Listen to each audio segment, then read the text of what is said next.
안녕하십니까. 한 주 잘 보내셨지요? 처음 강의 여러분들 불편 없이 잘 들으셨나 모르겠습니다.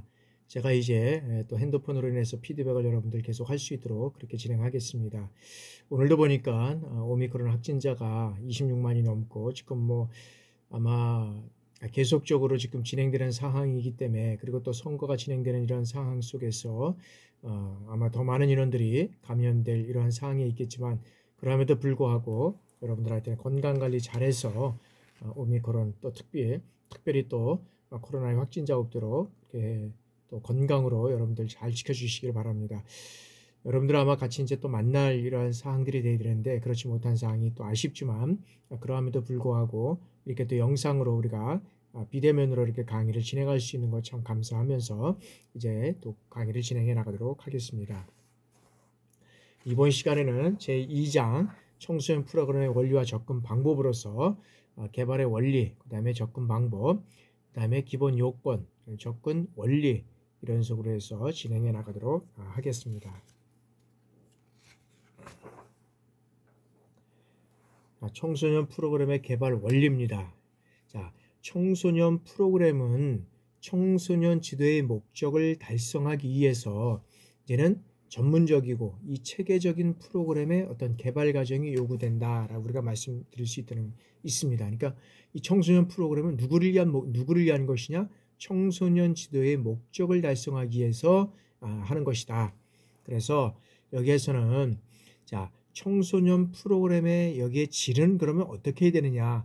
프로그램의 개발 과정에 의해서 결정되기 때문에 청소년 프로그램의 개발은 청소년 프로그램의 어떤 질적 제고와 그 다음에 체계화라는 차원에서 매우 중요하다라고 우리가 말씀드릴 수 있습니다.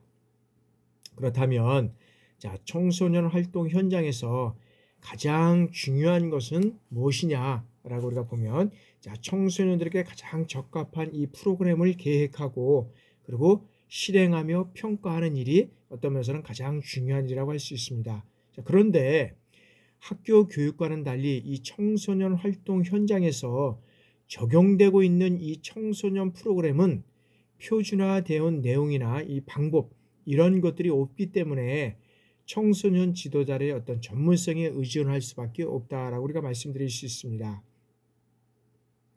청소년들에게 이 적합한 프로그램을 개발하고 그리고 이를 실천 그리고 평가하기 위해서는 이 프로그램 개발의 어떤 기본적인 원리가 무엇인지, 그리고 프로그램을 개발하는 방법이라든지 절차 또는 접근 방법에는 어떠한 것들이 있는지, 이러한 것들에 대한 철저한 이해가 이제 선행되어야 된다라고 우리가 볼 수 있다는 거죠. 그래서 이러한 청소년 프로그램의 개발은 기본적으로 이 창조성 그리고 현실성, 그리고 여기에서는 또 논리성, 이런 것들이 어떤 이 기본적인 원리를 충족해야 한다라고 우리가 볼 수 있다는 거죠. 그러면 이 창조성은 뭐냐라는 거죠. 이 창조성은 자, 아이디어 차원으로 해서 이 프로그램을 어떤 그 프로그램 개발을 통해서 이런 창출된 내용의 어떤 이 혁신성과 이 차별성을 의미한다라고 우리가 볼 수 있다는 거죠. 그래서 개발된 프로그램의 내용이 기존의 것보다 새로운 것이냐, 어떤 새로운 것이어야 하고 다른 기관이 가지고 있는 것과 구별되는 이 독특성이 있어야 한다라고 우리가 볼 수 있다는 거죠. 두 번째는 이제 현실성이라는 거죠. 자, 현실성이라는 것은 뭐냐면 프로그램 내용이 어떤 실현 가능한 차원에서 이루어지는 것을 말한다라고 우리가 볼 수 있다는 거죠. 자, 여기에서는 뭐냐면 내용이 아무리 좋아도 이 프로그램을 수행하는 청소년 기관이나 그 다음에 청소년 지도자, 그리고 물리적, 환경적 여건이나 어떤 자원이 받쳐주지 않아서 현실적으로 시행할 수 없는 이 프로그램은 무의미한 개발이 되기 때문이다 라고 우리가 볼 수 있다는 거죠. 그래서 아무리 좋은 내용이라 할지라도 실현 가능하지 않은 경우에는 이 계획 내용은 더 이상 가치가 없다라고 우리가 볼 수 있다는 거죠. 그래서 주어진 자원의 어떤 여건을 고려해서 이루어져야 된다라고 우리가 볼 수 있는 것이고요. 자, 세 번째는 이제 논리성인데, 이 논리성은 자, 프로그램 개발의 어떤 이 체계성과 그 다음에 합리성을 우리가 말하고 있는데, 여기에는 자, 창조성과 그 다음에 현실성, 이것은 프로그램 개발에 있어서 어떤 기본 요소로서 독립적 성격이라고 한다 그러면, 이 독립적인 성격이라고 한다 그러면 이 논리성은 자, 프로그램 개발에 있어서 어떤 토대와 같은 기능을 말한다라고 우리가 할 수 있습니다. 그 결과는 뭐냐면 이 논리성은 프로그램 전체를 검토하는 역할을 하게 된다는 것이죠. 그래서 프로그램 개발의 이 논리성은 많은 사람들이 이해하고 설득시킬 수 있는 요인이 된다라고 보고 있다는 것이죠. 그래서 청소년 프로그램 개발이 비합리적이고 그 다음에 비체계적으로 이루어지게 되면 좋은 결과를 기대할 수 없을 뿐만 아니라 더욱 여기는 전문적인 이런 활동으로 인정받을 수 없다는 것이죠. 따라서 현대 사회에서는 자, 지식 정보 시대로서 사회적 변화의 어떤 변혁은 청소년의 어떤 사고와 자신을 바라보는 관점, 그리고 청소년이 속해 있는 어떤 체제, 그리고 살아가는 환경, 그리고 세계를 바라보는 관점을 형성하게 된다라고 우리가 볼 수 있다는 거죠. 그래서 자, 이와 같은 세계에 관한 어떤 관점은 자, 많은 측면을 내포하고 있는데 그 각 측면을 살펴보면 사회 문화적 측면, 그 다음에 사회 기술적 측면, 그리고 사회 경제적, 그리고 조직적, 그리고 과학적인 것을 포함하고 있다라고 우리가 볼 수 있다는 거죠. 그리고 이러한 각 측면은 상호작용을 하면서 상호 간에 영향을 미친다라고 우리가 볼 수 있다는 것입니다. 그래서 각 측면 간의 어떤 상호작용을 통해서 이 도출된 세계를 바라보는 관점은 이러한 각 측면에 의해서 형성되고 또한 세계를 바라보는 어떤 창역할을 한다라고 우리가 볼 수 있다는 것이죠. 그래서 이것은 청소년들의 어떤 실제 삶 전체를 인식할 수 있는 렌즈가 된다라고 볼 수가 있다는 것입니다. 그래서 이러한 관점의 변화가 소위 어떤 패러다임의 변화, 즉 전환이라고 우리가 할 수 있다는 거죠. 그래서 계속적으로 이 사용하던 오래된 어떤 패러다임, 그래서 사회를 바라보는 어떤 이전의 그 렌즈와 같은 것이 좀 어떤 더 복잡한 문제를 더욱더 많이 만들어내자 사회의 어떤 발전 속에서 이러한 새로운 어떤 장이 출현되게 되었다는 것이 되었다라고 우리가 볼 수 있다는 것이죠. 따라서 청소년 프로그램을 개발하는 원리는 이 청소년들로 하여금 세계를 새롭게 보는 어떤 법을 배우게 되고 그 다음에 새로운 사고방식을 개발하고 새로운 사고방식을 얻도록 해야 한다는 것입니다. 이제 오래된 이 사고방식과 관점이 더 이상 들어맞지 않는 현실을 근거로 해서 이 프로그램의 개발에 있어서도 청소년들에게 이 세계를 새롭게 보기를 배우도록 해야 한다라는 것입니다. 그래서 프로그램 개발의 원리를 파악하기 위해서는 자, 프로그램의 어떤 생애 중위, 이 생애 주기를 이해해야 된다라는 것이죠. 그래서 우리가 어떤 생애 주기를 이렇게 우리가 살펴본다고 하면 자, 사람에게도 생애가 있듯이 자, 프로그램에도 생애가 있어서 어떤 수요에 의해 개발되어서 유지되다가 결국은 어떻게 됩니까? 수요가 없어짐에 따라서 현장에서 사라지게 된다라는 것이죠. 따라서 이러한 새로운 프로그램 개발을 위해서는 특정한 청소년 프로그램이 현재 어떠한 주기에 해당되는지를 파악하는 것이 우선시 되어야 된다라고 우리가 볼 수 있다는 것이죠. 따라서 이런 어떤 청소년기의 어떤 생애 주기를 우리가 살펴보면 자, 여기에서는 도입기, 그 다음에 여기는 생애 주기는 도입기, 그 다음에 성장기, 성숙기, 세태기 뭐 이런 것들을 통해서 우리가 볼 수 있는데 자, 첫 번째 우리가 도입기를 살펴보면 자, 새로운 어떤 프로그램, 이 새로운 프로그램이 시장에 처음 도입되는 시기, 그래서 이 새로운 프로그램의 어떤 도입은 우선 어떻게 되냐면 한정된 이 지역에서 이루어지고 그 다음에 이 형편을 따라서 이제 어떻게 됩니까? 서서히 지역을 넓혀가는 방법이 취해지고 있다는 것입니다. 따라서 이 새로운 프로그램의 어떤 도입기에는 좀처럼 청소년의 참여가 증가되지 않는다고 우리가 볼 수 있다는 거죠. 그래서 그 프로그램의 어떤 보급의 장애 요인을 우리가 살펴보면 이 도입기에 있어서는 어떤 면에서 보면 홍보 부족이거나 그리고 새로운 어떤 프로그램에 대한 참가자의 어떤 두려움 등 이런 게 있다는 거죠. 그래서 일반적으로 이 도입기에는 혁신적인 청소년이 선도적으로 이 프로그램에 참여하게 이제 시작된다라고 우리가 볼 수 있다는 거죠. 그렇게 된다 그러면 자, 새로운 어떤 프로그램이 실패하는 이유는 뭘까라고 우리가 살펴본다 그러면 자, 지도자가 확실한 근거 없이 자신의 아이디어를 관철을 할 때 그리고 새로운 프로그램의 어떤 취급을 위한 이 조직적인 시스템이 부족했을 경우 그리고 청소년 현장의 어떤 규모의 측정이라든지 예측, 조사가 부족할 때 이 조사 부족 그리고 여기에서는 어떤 개발에 어떤 비용이 초과된다든지 심한 경쟁의 경우 이러한 것들로 인해서 이제 어떤 면에서는 이 새로운 프로그램이 실패하는 경우가 된다라고 우리가 볼 수 있다는 거죠. 그래서 이 프로그램이 먼저 한번 이제 우리가 한번 말씀드렸나 모르겠는데 아무리 좋은 프로그램이라도 성공할 수 있는 프로그램이 있고 성공하지 못하는 프로그램이 있다. 근데 이 프로그램을 도입하기 위해서 처음에 제일 먼저 해야 될 건 뭐냐면 자, 프로그램에 성공하기 위해서는 제일 먼저 이 프로그램을 개발하기 위해서는 뭘 해야 되느냐? 요구 분석을 해야 된다 그랬죠. 요구 분석. 그래서 요구 분석은 뭐 다양한 요구 분석이 있지만 여기에서는 이 프로그램이 성공할 수 있을지 없을지는 이 설문을 통해서 실적으로 보면 요구 분석을 통해서 이루어져 가야 된다는 거죠. 그리고 요구 분석을 잘 했다고 해서 예를 들어서 프로그램이 성공할 수 있느냐? 또 100% 그렇다고는 볼 수는 없지만 그래도 요구 분석을 통해서 이루어지는 프로그램은 그래도 성공할 수 있는 확률이 많다라고 우리가 볼 수 있다는 거죠. 그래서 이 청소년 프로그램이 실패하지 않기 위해서는 이러한 요구 분석을 통해서 이루어져 갈 때 우리가 실패를 줄일 수 있다라고 우리가 볼 수 있다는 거죠. 자, 다음은 이제 성장기입니다.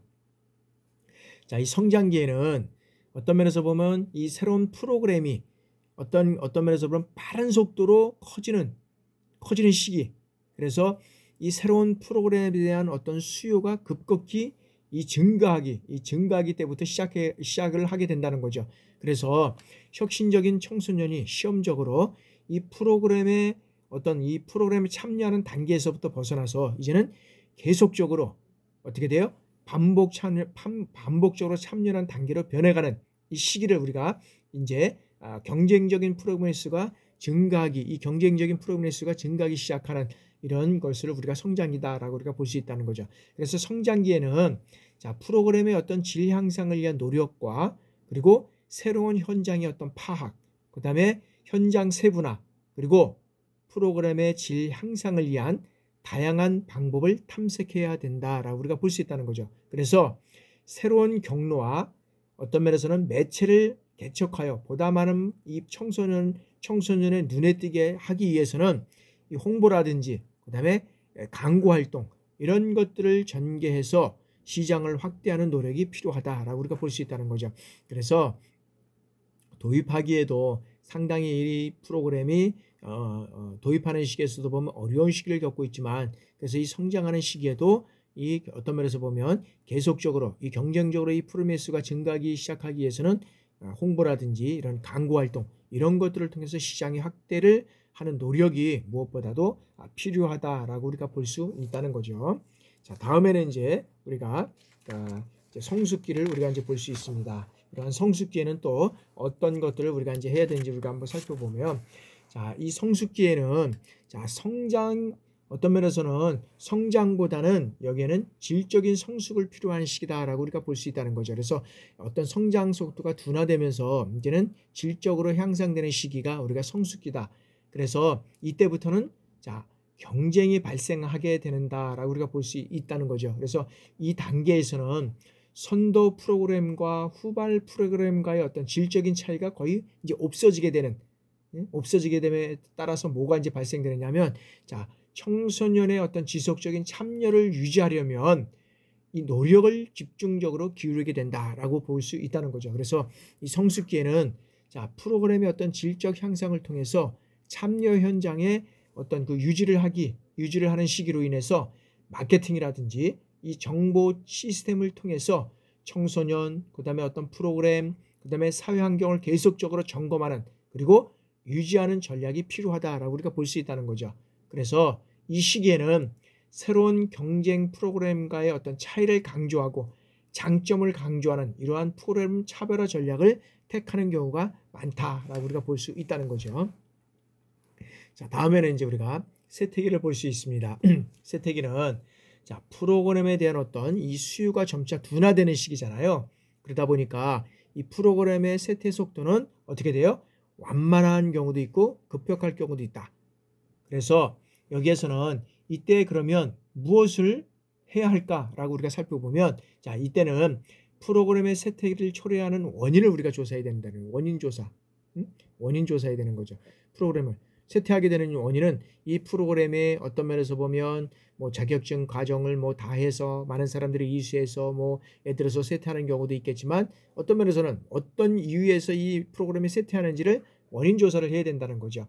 그래서 여기에서는 자, 지역에 따라서 때로는 청소년들의 어떤 인구가 어떤 절대적인 어떤 감소가 있다든지 그 다음에 같은 프로그램에 관심을 가지는 인구가 절대적으로 감소하는 경우 뭐 이런 것들이 있을 수가 있겠죠.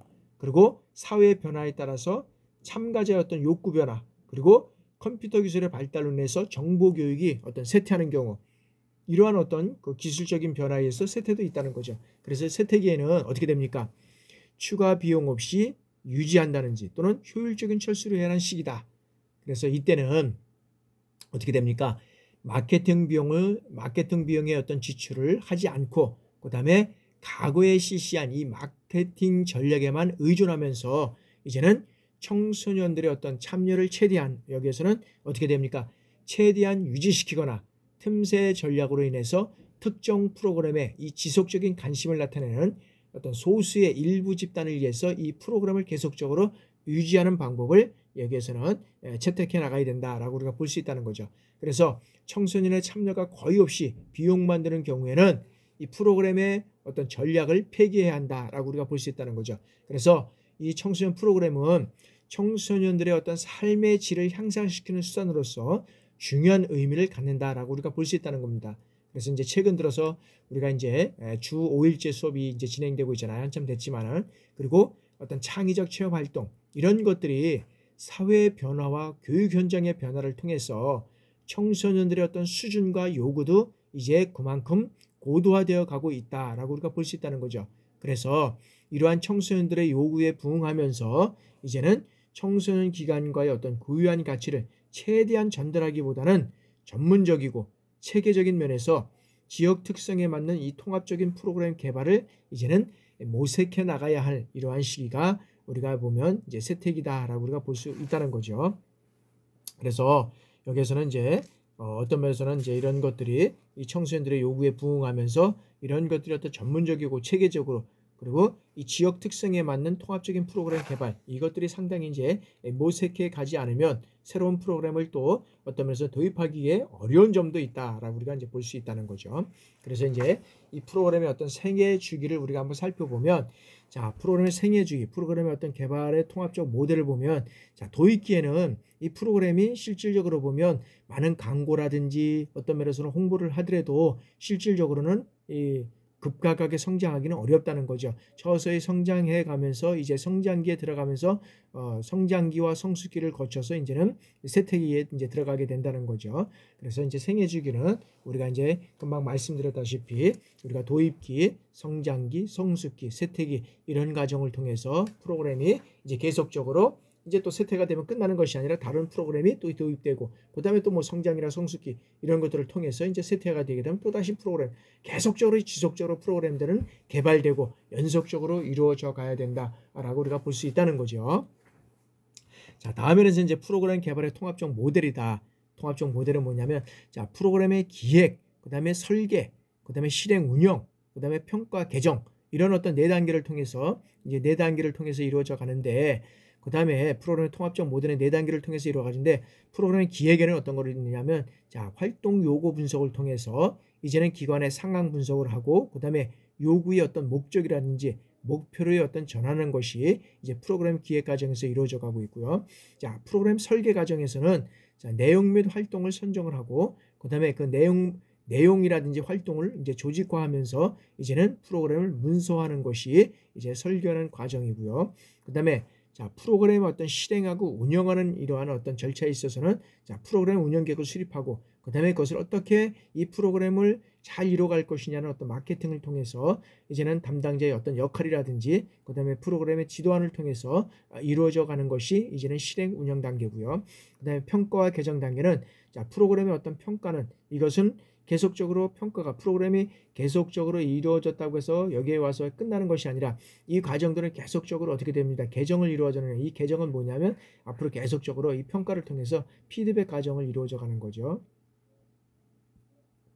피드백 과정을 통해서 계속적으로 이 과정은 계속적으로 여기에서는 보완하고 개정되고서 이 프로그램들은 계속적으로 이루어져 가는 거죠. 그리고 또 세태기를 거쳐서 새로운 다른 프로그램들로 이루어져 간다라고 우리가 이제 볼 수 있다는 겁니다. 자, 다음에는 이제 청소년 프로그램 개발의 어떤 접근 방법을 우리가 한번 살펴보도록 하겠습니다. 자, 청소년 프로그램의 이 개발은 자, 청소년들에게 제공되어야 할 어떤 지도 내용이라든지 그다음에 구체적 어떤 실천 방법과 어떤 통합 과정, 여기다 통합 과정이다라고 우리가 할 수 있다는 겁니다. 따라서 이 청소년들이 자신의 어떤 잠재 능력을 지속적으로 성장시켜 나갈 수 있도록 체계적으로 도와주고 그리고 지원하는 의도적인 노력이 필요하다는 거죠. 그래서 이것이 프로그램 속에 반영되어야 된다는 거죠. 이 프로그램 속에 반영되어야 된다. 뭐가? 여기에서는 지도 지원하고 여기에서는 의도적인 노력 이런 것들이 이 프로그램 속에 반영되어야 한다는 거죠. 그래서 우리가 프로그램을 이제 앞으로 이런 걸 짤 때 보면 이런 어떤 그런 청소년의 어떤 성장을 통해서 이것을 어떻게 체계적으로 도와주고 지원하는 이러한 어떤 노력이 프로그램 속에 이제 반영이 되는 이러한 것들이 중요한 역할을 하고 있고요. 또 자, 이 프로그램에 관한 어떤 전문 지식과 함께 개발 기법이 상당히 이제 우리가 보면 중요하다라고 우리가 볼 수 있다는 거죠. 그래서 이런 어떤 그런 그 전문 지식과 개발이 중요하고 그다음에 청소년 프로그램의 어떤 개발을 추진하는 과정에서 여기는 적용할 수 있는 다양한 접근 방법이 있는데 그런 어떤 접근 방법은 자, 하나의 어떤 접근 방법이 아닌 이 관련된 여러 가지 요소와 맥락에 따라서 적절한 접근 방법과 이 전략을 적용할 수 있어야 한다는 것입니다. 그래서 이러한 청소년 프로그램의 어떤 개발의 접근 방법이라는 것은 이 접근 방법은 어떤 면이냐면 자, 하나의 여기에서는 어떤 프로그램의 어떤 개발의 추진 과정에서 이 프로그램의 개발자가 일반적으로 어떤 여기에서는 따라야 할 어떤 지침이라든지 그다음에 어떤 적용 그다음에 다양한 형식과 전략 이런 것들을 얘기를 할 수 있는데 이 접근 방법은 하나의 접근 방법이 아닌 관련된 여러 가지 어떤 요소와 맥락 이런 것들에 따라서 적정한 접근 방법과 전략 이런 것들이 이제 적용되어야 한다라고 우리가 볼 수 있다는 거죠. 자, 그렇게 된다 그러면 자, 청소년 프로그램의 이 접근 방법이란 뭐냐? 금방 한번 말씀드렸다시만 자, 청소년 프로그램의 어떤 개발의 추진 과정에서 프로그램 개발자가 일반적으로 따라야 어떤 지침이라든지 그다음에 적용할 수 있는 이 다양한 형식과 전략 이런 것들을 우리가 요구한다라고 우리가 볼 수 있다는 거죠. 청소년의 접근 방법은. 그래서 이러한 것들을 우리가 요구를 할 수 있고요. 그리고 다음에서는 우리가 한번 또 살펴보도록 하겠습니다. 그러면 이러한 청소년 프로그램의 개발의 접근 방법에서 첫 번째는 이제 점중주의적 접근입니다. 자, 점중주의적 접근 방법은 뭐냐면 자, 인간이 자, 본질적으로 소유하고 있는 어떤 사고력과 그다음에 기획력에 근거해서 과거의 어떤 관례라든지 기존의 어떤 정책 이것들을 토대로 해서 점진적으로 개선해 나가는 방식이 여기는 점중주의적 접근 방법이다 라고 우리가 얘기를 할 수 있다는 거죠. 그래서 급격한 변화나 그리고 장기적 전망에 의해서 계획적인 변화보다도 어떤 현실의 당면 문제를 점진적으로 해결하고 대처해 나가는데 중점을 둔 의사결정 접근 방법이 여기는 점증주의적 접근 방법이다라고 우리가 할 수 있다는 거죠. 그래서 이 점증주의적 접근은 어떤 린드블럼에 의해서 이제는 합리적인 그 의사결정 모형에 의해서 어떤 면에서 보면 대안을 하나로 이제 제한되었다라고 우리가 볼 수 있는데 그래서 여기에서는 이 합리적인 린드블럼의 어떤 면에서 보면 여기에 보면 린드블럼이라는 사람이 여기는 이제 합리적 의사결정 모형을 이제 우리가 이제 얘기를 하고 있는데 여기서는 뭐냐면 자, 이 합리적 의사결정은 뭐냐면 자, 논리적 사고의 틀을 제공해 합리적 선택을 하는데 도움을 준다. 그러니까 의사결정 모형은 어떤 모형을 하고 있느냐면 이 합리적 선택을 통해서 도움을 주는 이러한 모형을 이제 우리가 합리적 의사결정 모형이라고 하는데, 이 문제는 첫 번째는 여기에서는 이 합리적 의사결정 모형은 어떠한 의사결정 모델을 여기 모형을 가지고 있느냐면, 자, 문제 인식하기입니다. 문제 인식하기. 첫 번째는 문제 인식하기. 자, 선택해야 할 문제가 무엇인지를 인식해야 된다는 거죠. 그래서 예시에서 A라는 사람이 저금한 돈이 20만으로 무엇을 살지 고민 중이다 라고 할 때 20만으로 가장 만족이 큰 상품을 이제는 선택해야 될 이런 어떤 것들을 갖고 있다는 거죠. 자, 두 번째는 자, 대안의 이제 어떤 나열하기입니다. 대안 나열하기.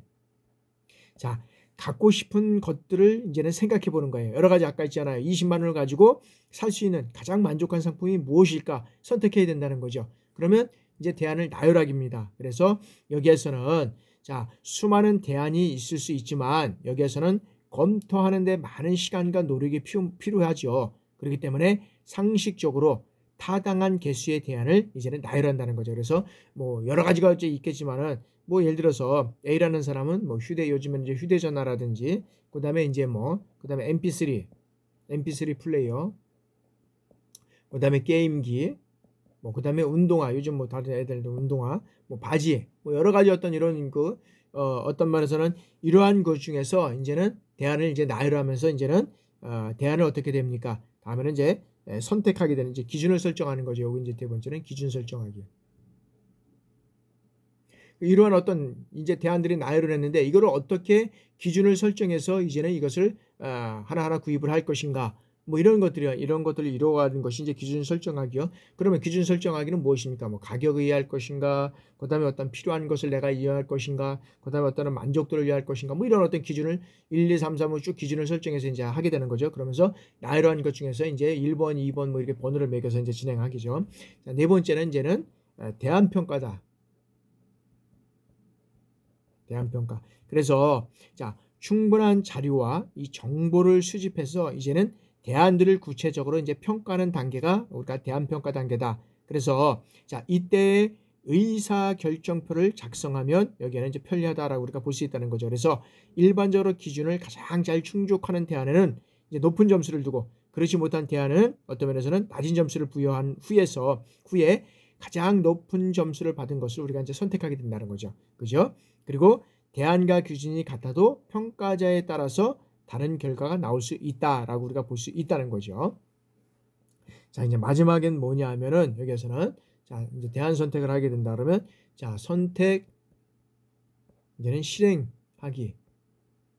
실행하기입니다. 그래서 자, 의사결정표에서 점수가 가장 높은 것을 선택하는 것이 이제 합리적이다라고 우리가 볼 수 있다는 거죠. 그러면 합리적인 선택을 할 때 이 기회비용이 가장 적게 든다. 이 사례에서 A라는 사람은 자, 이제 뭐 이렇게 점수를 쭉 매겨봤을 때 얼마의 점수를 이제 얻은 휴대폰 전화를 예를 들어서 구입하기를 결정했다면 이때 기회비용은 얼마냐 뭐 이런 걸 가지고 이제 따진다는 거죠. 그래서 이런 어떤 비용들을 가지고 이제 여기에서는 쭉 따지는 것이 합리적 의사결정 모형이다. 그래서 합리적 의사결정은 문제를 인식하고 대안을 나열하고 그다음에 기준을 설정하고 대안을 평가하고 그다음에 선택, 어떤 면에서는 실행하기, 이런 단계를 통해서 이제 이루어져 간다라고 본다는 거죠. 그래서 이 합리적 의사결정 모형에 대한 어떤 대안은 자, 한정적인 어떤 지적 역량이라든지 그다음에 제한된 지식, 그다음에 분석에 소요되는 어떤 높은 비용, 그다음에 완벽한 어떤 합리 연역적 체계 구축 불가, 그다음에 어떤 사실과 가치의 어떤 상호 의존성, 뭐 이런 것들이 어떤 여러 가지 어떤 그런 것들을 이제 전략으로 제시할 수 있다라고 우리가 볼 수 있다는 거죠. 그래서 이 점진주의적 접근 방법은 자, 청소년 프로그램을 개발하기 위해서는 자, 우선 다른 기관에 이 청소년 프로그램을 어떻게 됩니까? 벤치마킹 한 후에 이것을 그대로 수용하거나 그리고 수정해서 점차적으로 자신의 기관에 적합한 프로그램으로 재조정하고 변화시켜서 정착시키는 방법이 상당히 중요하다라고 우리가 볼 수 있다는 거죠. 그래서 점진주의적 접근 방법은 이런 것들을 통해서 어떤 벤치마킹을 통해서 이뤄가는 것들을 우리가 볼 수 있고요. 자, 두 번째는 이제는 자 여기에서는 기술공학적 접근이다. 그래서 기술공학적 접근은 뭐냐면 자 기술적 공학 접근 방법은 자 목표 중심 프로그램 개발 이 접근 방법으로 인해서 프로그램에 참여하는 청소년의 어떤 외형적 행동 변화에 이 교육 목표를 두고 달성하는 접근 방법이다 라고 우리가 볼 수 있다는 거죠. 그래서 이 기술공학적 접근법은 자 교육 목표라든지 뭐 내용, 그 다음에 방법, 평가에 이르기까지 하나의 어떤 계열적 형태로 단순화시키는 방법이다 라고 우리가 볼 수 있다는 거죠. 그래서 이 방법의 접근 방법은 장점은 어떤 것이 있느냐면 전문가 집단에 의해서 주로 이루어지고 있다는 거죠. 그리고 시간이 절약된다는 이런 어떤 경제적인 점과 그 다음에 프로그램 개발에 대한 명확한 방향 제시가 이루어진다는 것이 장점으로 이루어져 가고 있다라고 우리가 볼 수 있고요. 자 반대로 이 단점은 뭐냐면 자 훈련되지 않은 이 초보자는 청소년 프로그램의 어떤 상황을 예측하기 어렵다는 것입니다. 그래서 청소년에게 일어날 어떤 외형적인 행동 변화에 의해서 교육 목표 진술이 어렵기 때문에 접근하기 어려운 방법이 이 기술적 접근 방법이다 라고 우리가 이제 볼 수 있다는 거죠. 자, 다음에는 자 이제 체제적 접근 방법이다.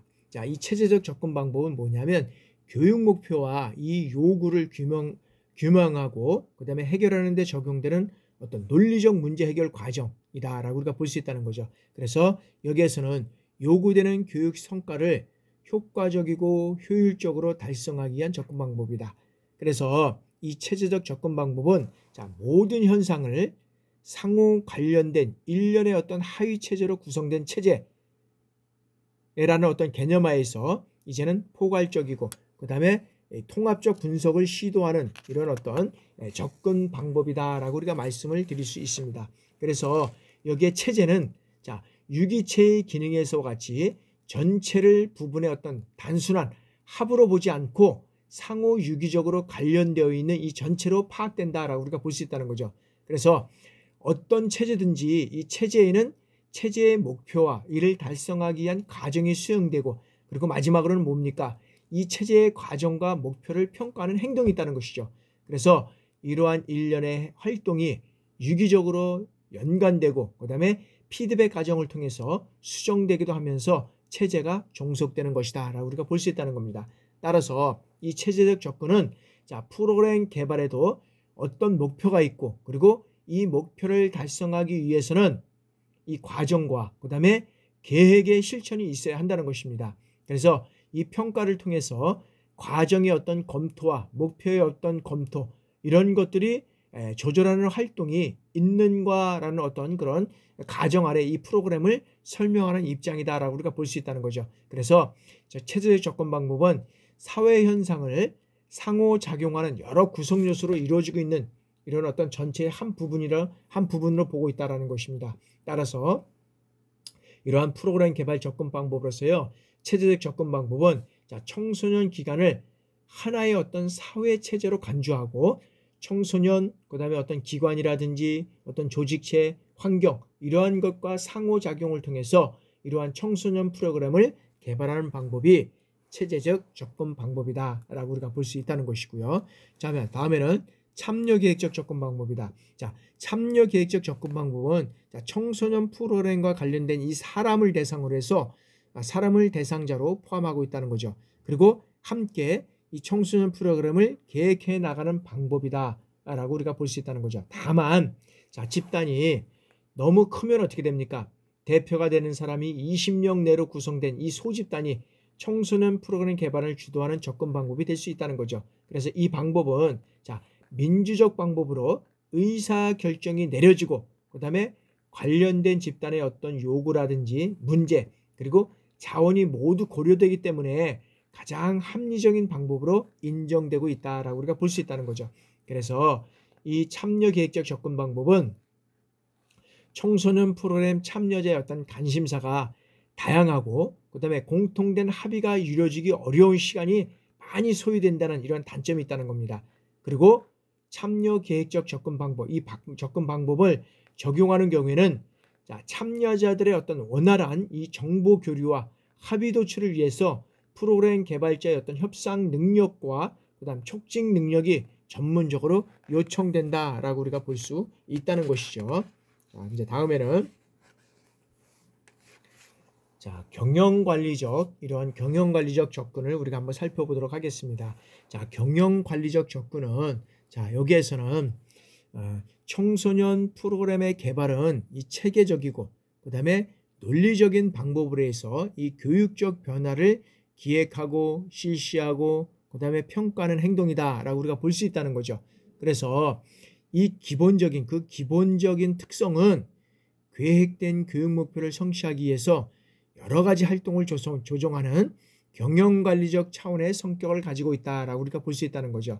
그래서 자, 청소년 프로그램의 개발의 어떤 경영관리적 성격은 청소년 기관이 점차 조직화되고 전문화되고 그다음에 제도화되어감에 따라 부각되고 있다라고 우리가 볼 수 있다는 거죠. 그래서 이러한 변화의 추세가 의미하는 것은 뭐냐면 청소년 프로그램 개발의 어떤 효율성이 전문적인 프로그램 개발자의 어떤 기능에 달려 있다라고 우리가 볼 수 있다는 거죠. 그래서 이러한 기능은 정확한 상황 분석과 인적 요인, 그다음에 기능, 자원의 결합, 반복되는 문제의 해결, 그리고 바람직한 프로그램의 창출 등 이런 것들을 통해서 여기에서는 의미가 부여된다라고 우리가 볼 수 있다는 거죠. 따라서 이 프로그램 개발자의 어떤 역할은 경영관리적 차원에서 인적 물적 자원을 중재하고 어떤 일의 흐름을 관리해야 된다라고 우리가 볼 수 있다는 거죠. 따라서 이 청소년 프로그램의 개발자는 행정적인 보조 역할에서 벗어나서 이제는 보다 독자적인 역할을 수행해야 된다라고 우리가 볼 수 있다는 거죠. 따라서 이 청소년 프로그램의 진행이나 유지보다는 청소년 프로그램의 어떤 조직과 개발에 주력해야 한다라고 우리가 볼 수 있다는 것입니다. 자, 다음에는 6번째는 자, 자원 활용의 계획적 접근이다.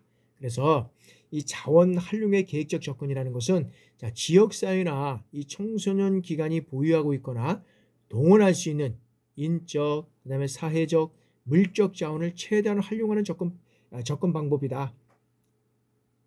접근 방법을 의미한다. 그래서 자, 이러한 계획 수립을 위해서는 우선 관련 지역사회나 청소년 기관의 이 자원 조사를 사전에 잘 해두어야 한다는 것이죠. 그래서 이러한 자원을 활용하는 청소년 프로그램을 개발하고자 할 때는 이 관련 청소년 집단의 어떤 요구사항이나 문제도 염두에 두고 반영시켜야 한다라고 우리가 볼 수 있다는 거죠. 그래서 청소년이 요구하는 이 프로그램을 개발하기 위해서는 기본적으로 여러 가지 어떤 여건이라든지 자원이 제공되어야 한다는 겁니다. 따라서 이 프로그램 개발의 초기 단계에서부터 그러한 자원의 어떤 범위를 먼저 고려해서 계획하는 방법이 여기에서는 자원 활용 계획적 접근 방법이다라고 우리가 볼 수 있다는 것이죠.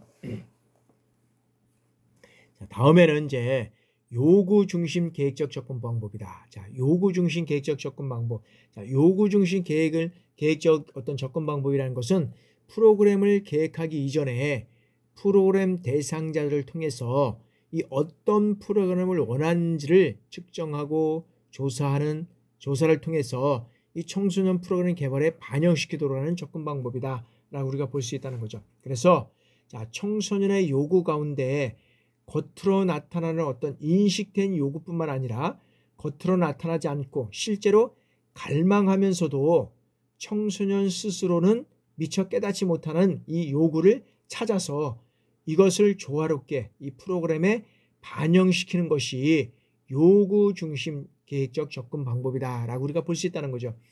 다시 한번 말씀드리면 자, 이 프로그램의 개발은 잠재적인 청소년들의 요구가 어떤 개발 시 전체적으로 반영이 된다라고 우리가 볼 수 있다는 거죠.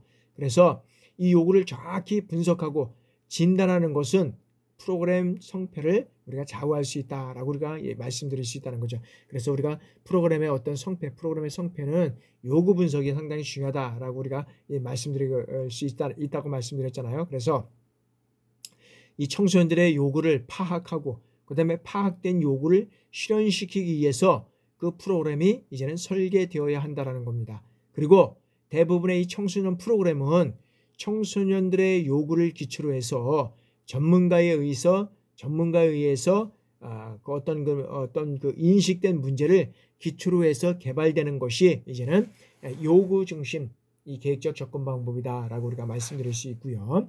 자, 다음에는 이제 직무 분석 중심의 계획적 접근 방법이다. 이 직무 중심의 계획적 접근 방법은 자, 프로그램의 개발의 어떤 첫 단계를 우리가 말씀드릴 수 있다. 그래서 이거는 직무 분석부터 이제 여기에서는 이제 하는 것인데, 여기에서는 이 직무 분석이라는 것은 뭐냐면 직업과 관련해서 해당 직종에 근무하는 사람들의 어떤 직무를 기술하고 그다음에 보다 구체적으로 작성해서 그 직무의 어떤 체계도, 그다음에 성격과 기능, 그리고 직무 수행에 필요한 이 요소들을 파악하는 것이 상당히 중요하다라고 우리가 할 수 있다는 것이죠. 그래서 이 요구 분석을 통해서 청소년 프로그램의 개발은 특별히 교육을 필요로 하는 이 프로그램에서 각각의 작업을 수행하는 이러한 필요한 요소를 찾아내고 작업을 수행하는 데 필요한 어떤 여기서는 뭐 지식이라든지 그다음에 기술, 그다음에 태도, 그다음에 도구 이런 것들을 도출해서 프로그램 내용에 포함하는 방식을 우리가 직무 분석 중심 계획적 접근 방법이다라고 우리가 말씀드릴 수 있습니다. 그래서 자, 이러한 방법은 현재 직업과 관련된 진로 개발 지도를 위한 청소년 프로그램 개발에 가장 많이 활용되고 있는 방법 중 하나를 우리가 얘기를 할 수 있다. 그래서 직업과 관련된 이러한 어떤 직무 분석 중심 계획은 어떤 그런 청소년들의 어떤 프로그램 개발에 가장 많이 활용되는, 그러니까 프로그램에 활용되는데 어떤 거에 필요되는 직무 진로 개발 지도 이런 것들에 많이 활용되고 있다라고 우리가 볼 수 있다는 거죠. 자, 다음에는 이제 세 번째는 자, 청소년 프로그램의 어떤 기본적인 우리가 요건을 한번 살펴보도록 하겠습니다. 자, 여기에서 청소년 프로그램은 자, 청소년들의 경험 활동들을 어떤 교육적 관점에서 체계적이고 어떤 단계적으로 조직화한 것을 우리가 말씀드릴 수 있다. 그래서 이 청소년 프로그램은 자, 청소년들의 프로그램에 참여하는 이 과정에서 경험하게 될 내용과 경험하는 방식 이런 것들을 결정하게 된다라고 우리가 볼 수 있다는 거죠. 그래서 청소년 프로그램 이 개발이 성공적으로 되기 위해서는 기본적으로 갖춰야 할 어떤 요건이 있다는 거죠. 그래서 그 요건들을 우리가 한번 살펴보도록 하겠습니다. 자, 첫 번째는 자, 활동 주체로서의 우리가 청소년이다. 자, 청소년 프로그램의 어떤 1차적인 요건은 뭐냐면 자, 바로 청소년 활동의 주체인 이 청소년의 적극적인 참여가 무엇보다도 중요하다고 할 수 있죠. 그래서 청소년 프로그램이 청소년의 어떤 성장에 도움이 된다고 할지라도 참여하는 청소년이 없다면 어떻게 됩니까? 청소년 프로그램은 무용지물이 될 것입니다. 그래서 지금까지 이 대부분의 청소년들은 어떻게 됩니까? 입시 위주의 어떤 학교 교육으로 인해서 학교 밖에서의 어떤 활동에 참여할 시간적이고 그다음에 정신적 여유가 없었던 것은 우리가 아마 뼈아픈 어떤 우리가 반성을 해야 되지 않나 이렇게 생각을 하게 됩니다. 그럼 그 결과는 어떤 현상이 일어나느냐? 청소년들만이 이 청소년 프로그램에 참여하고 적극적이고 자발적이기보다는 다소 의무적으로 소극적으로 참여하는 일반적인 현실이 현재의 청소년 프로그램이다라고 우리가 할 수 있다는 거죠. 지금은 또 많이 바뀌어가고 있지만 그러한 현상들이 일어나고 있다. 그래서 이러한 문제를 해결할 수는 어떻게 되느냐? 이 청소년들이 청소년 프로그램에 주체적으로 참여할 수 있는 이러한 제도적인 기반이 구축되어야 된다라고 우리가 볼 수 있다는 거죠. 그래서 공교육 중심의 어떤 패러다임에 대한 근본적인 변화가 이제는 이루어져야 된다. 그리고 학교 교육, 이 학교 안의 경험, 이것은 교육적 경험이고 학교 밖의 경험은 비교육적 경험이라는 어떤 이분법의 오해 이런 것들은 극복해야 할 과제다라고 우리가 볼 수 있다는 거죠. 왜냐하면 이 교육의 본질은 그 핵심 요소로서 경험 성장의 어떤 지원 과정이 존재하는가에 어떤 그런 있다라고 우리가 볼 수 있다는 겁니다. 따라서 이런 청소년 프로그램의 진행 과정에서도 청소년이 이제는 자기주도성을 회복시켜주는 이러한 노력이 무엇보다 필요하다라고 우리가 볼 수 있다는 거죠. 그래서 청소년 프로그램은 청소년 지도자가 의도하는 활동이 아니라 청소년들이 자기 주도적인 어떤 경험 성장을 기본적인 전제로 하는 활동이다라고 우리가 볼 수 있다는 거죠.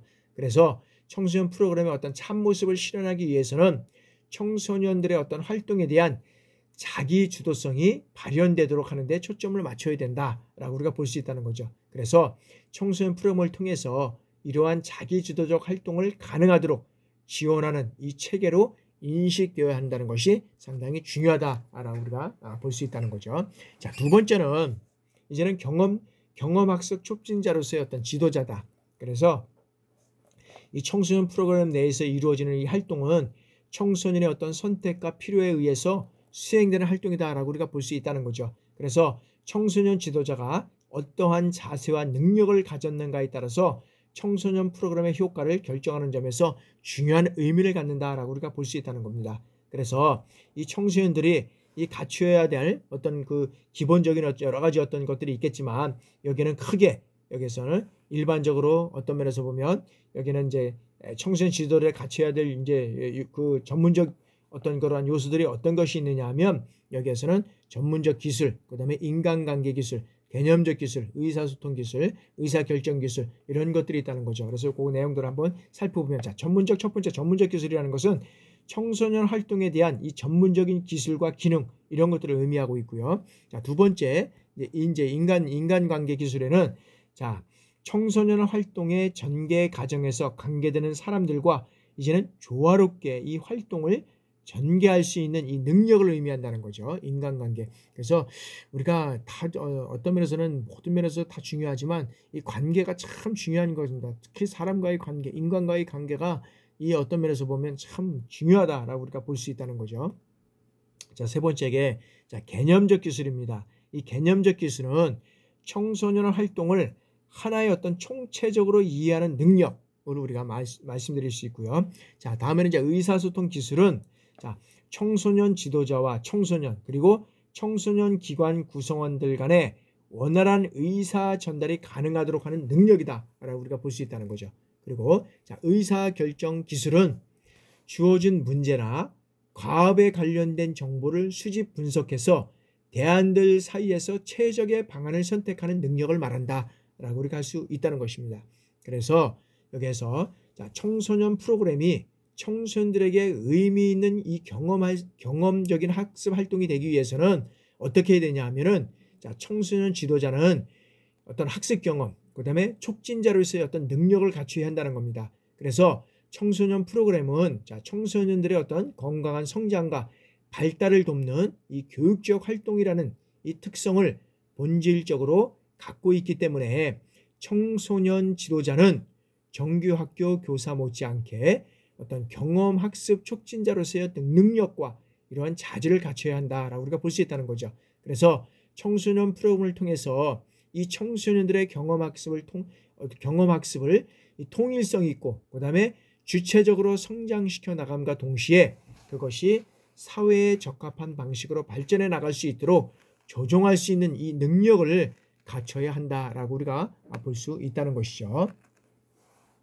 자, 다음에는 여기서는 이제 활동 환경으로서의 어떤 그런 물리적 활동을 우리가 한번 살펴보도록 하겠습니다. 자, 환경 활동으로서의 물리적 환경. 여기에서는 자, 이 청소년 프로그램은 자, 일정한 공간 영역을 가진 이 물리적 환경 안에서 이루어진다는 것이죠. 그래서 활동 환경은 청소년 프로그램이 원활하게 실행될 수 있게 하는 어떤 기초 환경으로 청소년 프로그램의 운영에 필요한 공간과 시설 그리고 장소 등을 의미한다라고 우리가 볼 수 있다는 거죠. 그래서 이러한 활동 환경은 자, 청소년 프로그램 개발 과정에서 중요하게 고려할 요소다라고 우리가 볼 수 있다는 거죠.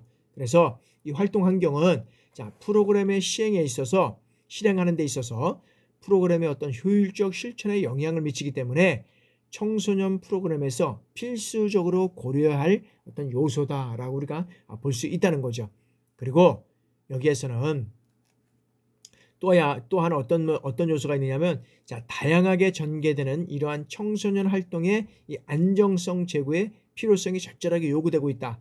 그리고 이 청소년들의 활동을 위해서 안전하고 그리고 내실을 갖춘 이러한 어떤 청소년 활동 환경의 확보는 여기에서는 전 사회적 차원에서 그 필요성이 이제는 대두되고 있다라고 우리가 보고 있다는 것이죠. 그래서 이 청소년 프로그램은 이런 어떤 다양한 요소를 우리가 그런 그 물리적 환경 요소를 가지고 있다라고 우리가 이제 볼 수 있다는 것이죠.